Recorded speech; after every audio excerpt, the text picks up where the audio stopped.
Well, hello. It's Nelson from Job Pedal, and what a treat it is today because we have the main man, the Yoda of security, the all-knowing master, Duncan, my boss in the studio. How's it going? G'day, Nelson. Really well at the moment. Yeah, it's always good to be here in the studio with Nelson, I can tell you that. Oh, well, thank you. The pleasure is all mine. So, and I can tell you too, we're getting some great students coming through the studio and coming through the security course. They are. Yeah, they're fantastic. Very, very happy with them. They could be great podcasts too, some of them. Well, there was one fellow there that wanted to take the job away from you, Nelson. He's been disposed of. Yeah, I think he challenged you with an arm wrestle, yes. He did a challenge with an arm wrestle. And he beat you. Duncan, we didn't have to reveal results. I know. That's sorry about that. It did happen. See, I can't get angry because my boss. Come on. Anyway, let's get down to business. Yep. You know a lot about security. You've worked with all the best officers. Well, I have, over the years. And what are the qualities of a good security officer that you've seen? Overall, I'd say a good security officer at sector in particular is being dedicated, observant, communicative, adaptable, very professional. Like myself? Yeah, very much like you. Yeah, especially you as an interviewer. Yeah, and that's why I feel comfortable in your company. Mm. That's a compliment. Thanks, mate. You make interviews a lot easier, especially with those interviews that you've been conducting today with our sector students. You were great. Thank you, mate. So well done. I appreciate that. No trouble. My agent will be in touch for a bonus. I'll talk to your agent later. So, judging by all the accounts, you've got a lot of students on Job Pedal, right? Yeah. We've got over 5,000 the security officers, and that's a heck of a lot. Most of them have got the video resumes on Job Pedal. Believe it or not, we would have a little over 5,000 on Job Pedal that have hit the privacy button. So in total, we'd have 10,000 security officers, but 5,000 of them are what we call tire kickers. They're looking for opportunities. Wow, that's it's more than a Titans game. Oh, yeah.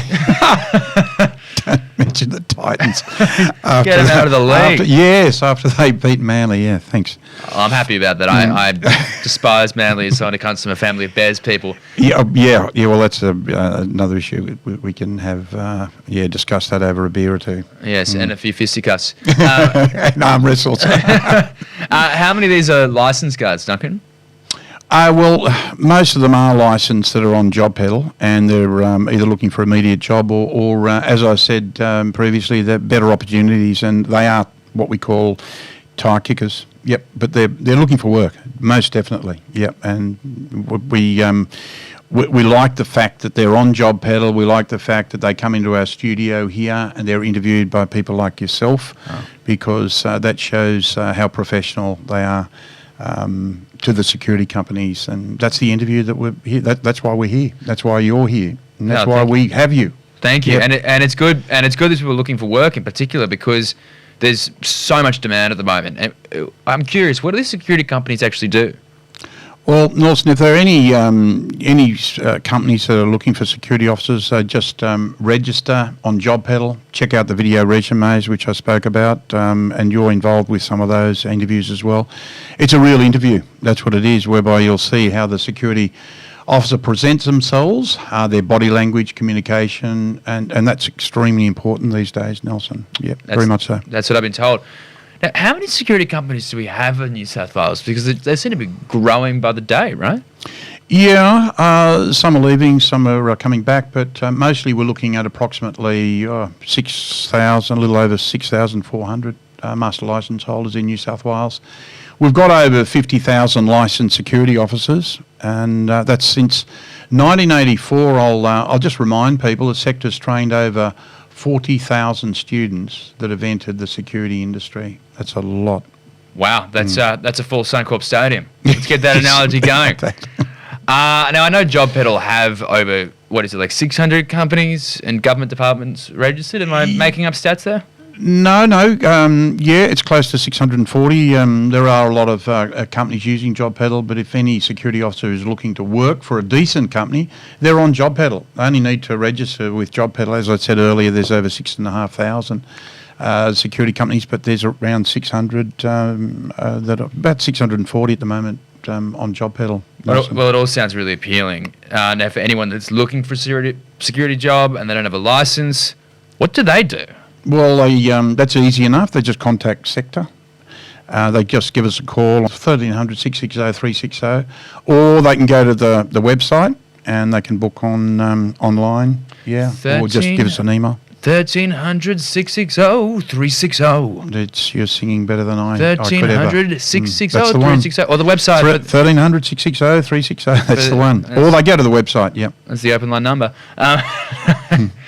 What's the duration of the security course? Well, part of the course is online and the rest of it is 2 weeks in the classroom, and that's mandatory. They do have to spend 2 weeks in the classroom. You've got summative and formative assessments. Yeah.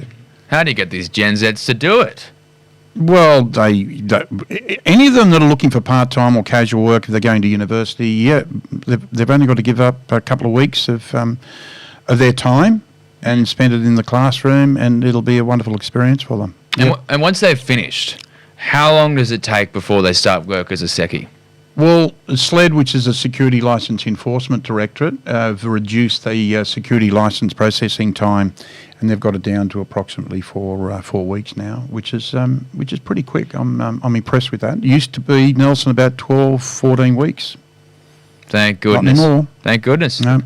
That's great. Now, I understand there's a bit of legislation change happening in June, right?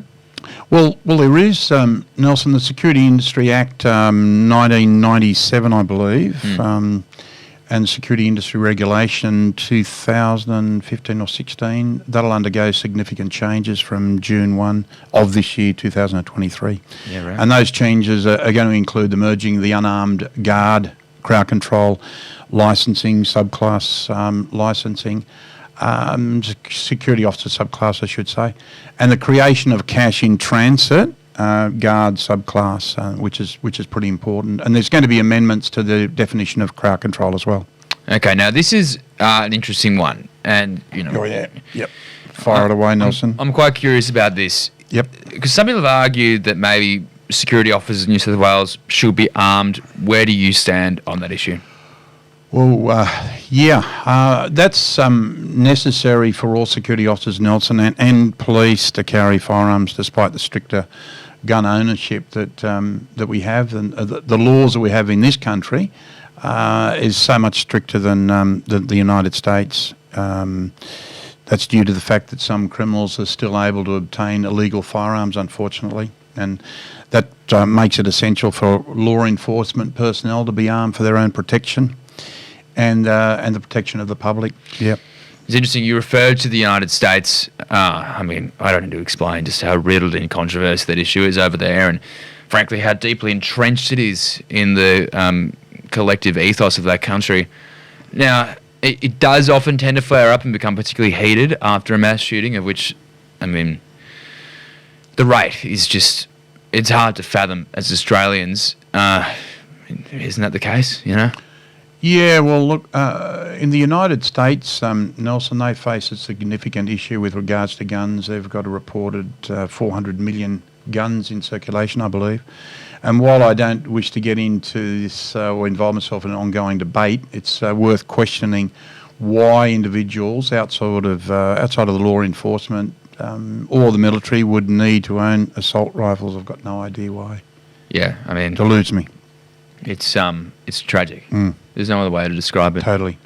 The ongoing debate and occurrence of shootings that were likely, I mean, it's hard to say, but will likely continue in the US due to the amount of guns they have there. That's not likely to change in the near future. I mean, unlike what we have here, right? Yeah. Well, in the US, they have a right to bear arms on the Second Amendment. I believe that was in 1791.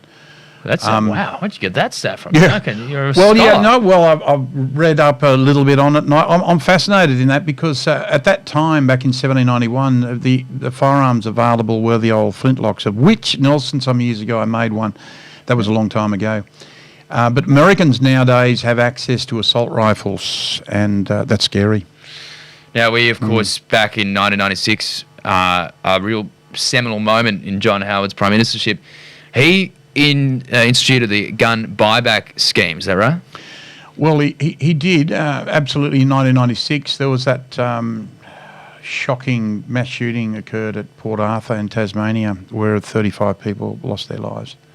And I won't mention that mongrel's name who was responsible, but then the Prime Minister, John Howard, at the time, he responded by announcing a plan for standardised gun laws right across Australia. I thought that was great. And the plan included a buyback program for any privately owned firearms. And Nelson, I handed in all my firearms. Didn't need that. But I know that John Howard at the time was motivated by the tragedy and committed to using his authority to bring about change, and it worked. It worked for Australia. It worked well. But in the United States, the issue of gun violence now is so complex, deeply rooted in American culture, that you've got individual rights, you've got interest groups, you've got politics, they're all involved. And then you've got certain US politicians that have displayed, dare I say it, apathy towards the fundamental right, and that's to the life of the American people. It's their duty to recognise and confront this problem, safeguarding the American citizens' ability to live without that constant fear of gun violence. And I think that's a priority, but that's up to the American people. I'm so pleased at what John Howard has done back in 1996. It was a big plus. It's just been remarkable for our country, and the stats speak for themselves. And in my opinion, Duncan, Australia is still the best place to live. And thanks very much for that explainer, Duncan. That was really interesting. And thank you, Nelson. No worries. Okay, thank you.